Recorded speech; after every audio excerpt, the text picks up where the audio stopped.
Hello everyone. In the previous video, we have seen future perfect tense. Today in this video, we are going to see the last one, and that is future perfect continuous tense. So, write down the name of this last tense. I repeat, future perfect continuous tense. Future perfect continuous tense कंसात मराठीतल्या चालू पूर्ण भविष्यकाळ याच्यात दोन्ही perfect बी शब्द आहे continue बी म्हणून तर चालू पूर्ण मराठीत म्हटलं जातं. तुमच्या सोयीसाठी हे सांगितलं जाते चालू पूर्ण भविष्यकाळ. Right down the formula. Shall oblique will, shall oblique will plus have plus been B-double-E-N plus ing plus ing. I think this is the biggest formula. biggest हा सर्वात मोठा फॉर्म्युला आहे. पण मी रिपीट करतो, तुम्ही परत ऐका. Shall oblique will plus have plus been plus ing. Let us see the examples. Example number 1. I shall oblique will, I shall oblique will have been celebrating CELEBRATING Diwali, D capital DIWALI, in Diwali in November, N capital NOVEMBER. I repeat, I shall oblique will have been celebrating Diwali in November. Now, you should know where should you underline. आता खरं म्हणजे प्रत्येक वेळेला मी सांगण्यापेक्षा एकदाच सांगाल. आता first एक्झाम्पलमध्ये इथून पुढे मी सांगेल, तुम्ही अंडरलाईन आता करता आली पाहिजे. Underline shall, will, have been and celebrating. आता परत सांगतो, इथे शाल आणि विल का. पुन्हा पुन्हा मी फार वेळा सांगितलं, आयच्या पुढे शाल चालतं, विल चालतं काळाच्यासाठी. लक्षात घ्या. Example number 2. The boys will have been, the boys will have been going to Nagpur. The boys will have been going to Nagpur at this time.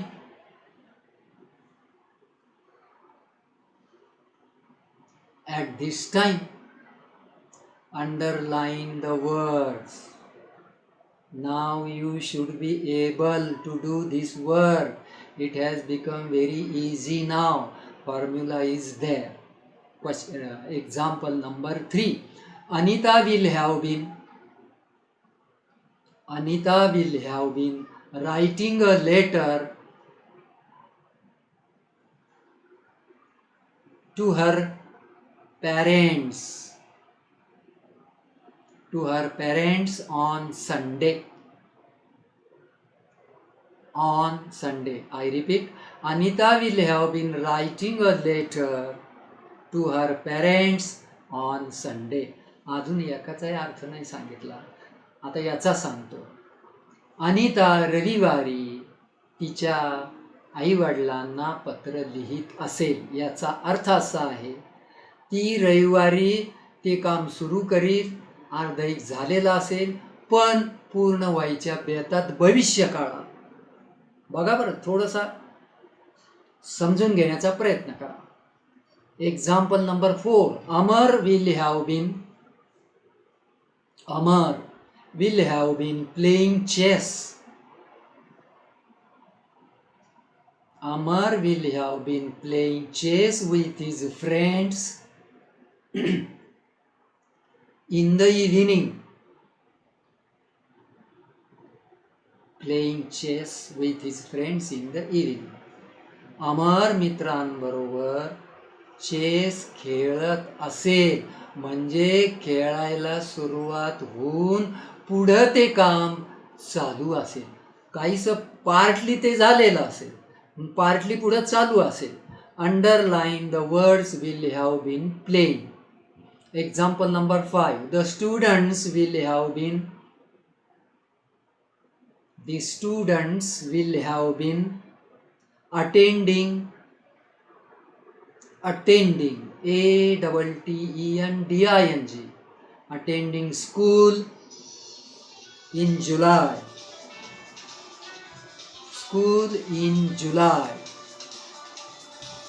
Underline the proper words. Example number 6. Take down. My sister will have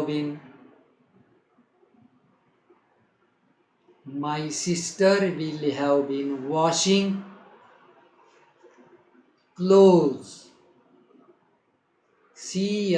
CLOTHES. Clothes, वस्त्र. माझी बहीण कपडे धुत असेल. एका विशिष्ट वेळी ते काम चालत असतं, त्याच्या बहिणीने ते सुरू केलेलं असेल, काहीसा भाग झाला असेल आणि आता चालू असेल. म्हणून अर्थ असा आहे, माझी बहीण कपडे धुत असेल. भाषांतर तुम्हाला फ्युचर कंटिन्युअस सारखंच येईल, मराठीमध्ये फरक होणार नाही भाषांतराच्या दृष्टीने. मागं पण एकदा असं सांगितलं होतं. Example number 7. It will have been coming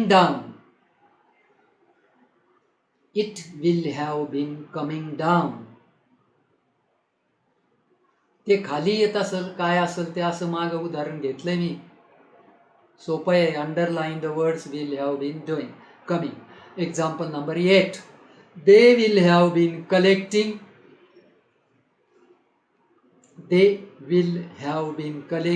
funds for the corona affected people.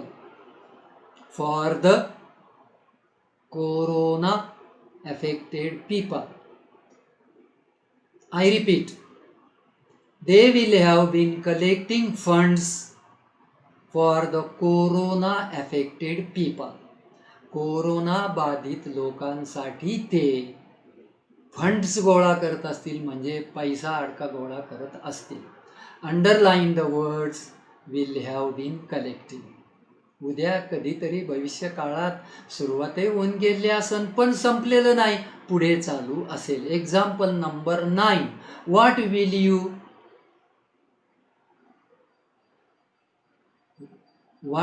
you have been doing? What will you have been doing in August? What will you have been doing in August? August question mark, interrogative आहे, घ्यावेच लागतात. ऑगस्टमध्ये तू काय करत असशील असं सरळ भाषांतर आहे. Underline the words will have आणि been doing. Example number 10. Will he have, बघा हे उदाहरण, will he have been explaining this. Will he have been explaining this, question mark, verbal question आहे. के किंवा तो, कुणी आदरार्थी असेल तर तो, ते म्हणू आपण, तोही म्हणता येतं, ते म्हणता. हे स्पष्ट करत असतील का, ते हे स्पष्ट करत असतील का, असं त्याचं भाषांतर आहे.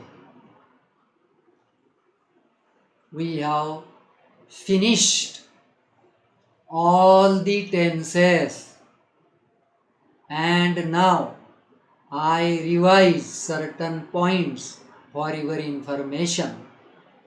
विसरता कामा नये. आता बघा, नीट ऐका. There are 3 types of main tenses.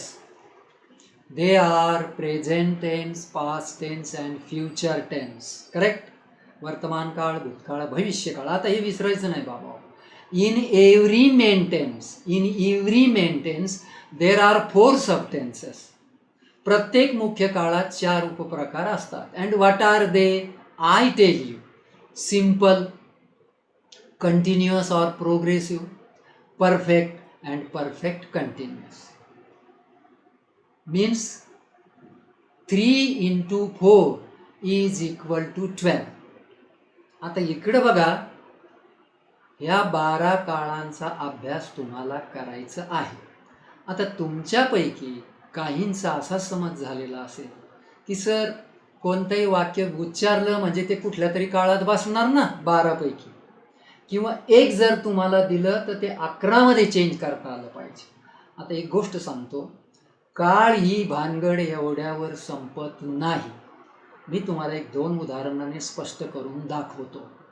उद्या एखादा विचारील, आडवं तिडवं वाक्य तुम्हाला टाकील आणि सांग बरं तू फार हुशार की मातोन काळ शिकवलेस एक सरांनी आम्हाला खूप छान समज. असं नाही बाबड्यांमध्ये. बघा आता 2 उदाहरणं ऐका. Would you give me your pen. इकडे बघा आता, would you give me your pen याचा अर्थ असा आहे, तू मला तुझा पेन देतो का? या ठिकाणी तुम्हाला जर आता विचारलं what tense is this, problem येणार आहे. का प्रॉब्लेम येईल? ठरवता येणार नाही. विलचा पास्ट टेन्स वुड दिसतोय बाबा तुम्हाला, परंतु काळ नाही सांगता येणार. तू मला तुझा पेन देतो का किंवा देशील का?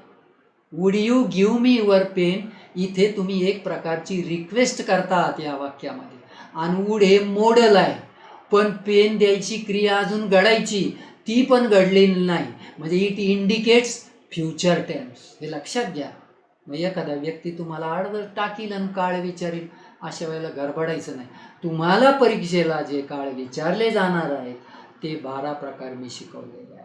त्याच्या बाहेरचं वाक्य तुम्हाला टाकता येणार नाही, ही गोष्ट तुम्ही लक्षात घ्यायची. हे मॉडेल्स वेगळे. दुसरं उदाहरण पहा. You should study regularly. माझं वाक्य बरोबर आहे का नाही? You should study regularly. तुम्ही नियमितपणे अभ्यास करायला हवा.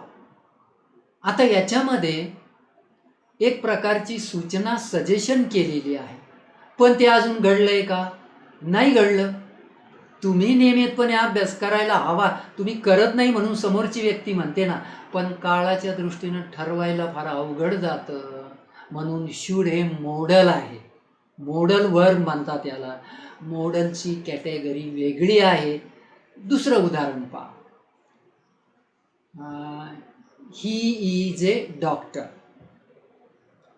आता ही इज ए डॉक्टर हे तर 5वीच्या मुलाला वाक्य कळतं, तो डॉक्टर आहे. आता तुम्हाला जर म्हटले की याचा टेन्स बदल, तर आपण फार तर पास्ट टेन्स आणि फ्युचर टेन्स करू शकतो. ही वॉज ए डॉक्टर म्हणता येईल ना. 10 वर्षापूर्वी डॉक्टरच होता तो, म्हणजे इजचा पास्ट टेन्स झाला. पण या दोन्ही वाक्यात हे मेन वर्ब म्हणून वापरलं. परंतु नुसते जर असे ऑक्झिलियरी वर्ब आले स्वतंत्र, बघा ही इज ए डॉक्टर म्हणालो मी, दुसरं काहीच नाही याच्यात, तर इजचा पास्ट टेन्स वॉज होऊ शकतो, फ्युचर टेन्स विल बी होऊ शकतो. पण अशांचे काळ फक्त 3च बदलतात. काहींचे तर 2च होतात, मॉडलचे, ऑक्झिलियरीचे. ही थोडीशी गुंतागुंत आहे, ही तुम्हाला विचार करण्याची गरज नाही, अजिबात गरज नाही. मी तुम्हाला दुसरं एक उदाहरण सांगतो म्हणजे idea will be clear. I can help you. आता मला सांगा, तुम्हाला जर विचारलं व्हॉट टेन्स इज धिस, तर तुम्ही म्हणणार प्रेझेंट टेन्स आहे सर. पण फक्त प्रेझेंट म्हणावं लागेल, सिम्पल सुद्धा म्हणता येणार नाही, कॅटेगरी लावता येणार नाही, अजिबात नाही. हा फार खोल विषय आहे. आता बघा, आय कॅन हेल्प यू हा प्रेझेंट टेन्स आहे, त्याचा पास्ट टेन्स होऊ शकतो I could help you, I could help you. परंतु परत मॉडलमध्ये दोन्हीचा अर्थ एकच आहे. अशी गुंतागुंतीची भानगड याच्यामध्ये आहे. मी याच्यावर जास्त आता चर्चा करत नाही. एखादा तुम्हाला विचारेल, तुमची टेस्ट घेईल, त्यावेळेला मला तुम्हाला शंका आली तर तुम्ही डायरेक्ट मला विचारायचं, प्रॉब्लेम करून घ्यायचा नाही. आता पहा, सर्व काळ शिकवले, आपल्याला भरपूर वेळ लागला, पण दमाने शिकवले. आता काही प्रॉब्लेम मी शिल्लक ठेवलेला नाही. तुम्ही काळजीपूर्वक हे सर्व सोडवायला हवं. वाचायला पाहिजे. मी तुम्हाला काही याच्यावर आता प्रश्न पण देणार आहे 1-2 आणि नंतर पुढचा आता फर्स्ट युनिटमधला एक लेसन राहिलेला आहे. थोडासा अवघड धडा आहे. आपण दमाने जाऊन तो सुरू करतो. मी आता इथे थांबतो.